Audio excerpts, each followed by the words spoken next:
Abul Kul. Kita minta kepada beliau memanjatkan doa supaya apa hajat kita, apa cita-cita kita, Tuhan luruskan, apa maksud kita, Tuhan yani kabulkan.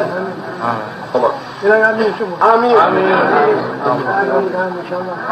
نسأل الله سبحانه وتعالى أن يتم مقاصدنا ومقاصدكم يهدينا وإياكم ويهدي التجار لا يبخلون الذي بخيل ورن كايا ثم صدقة صوفهم مدرسة هنا سلامة في الدنيا والآخرة وما تقدموا لأنفسكم من خير تجدوها عند الله هذا اللي قال أن كان صدقة ثابت في الآخرة إلى رسائلان إلى لابس هداية وصلاح وتوفيق سمية مريد بسلامة بس علمه ينفع علما نافعا ورزقا واسعا وعملا مقبولا وإلى حضرة النبي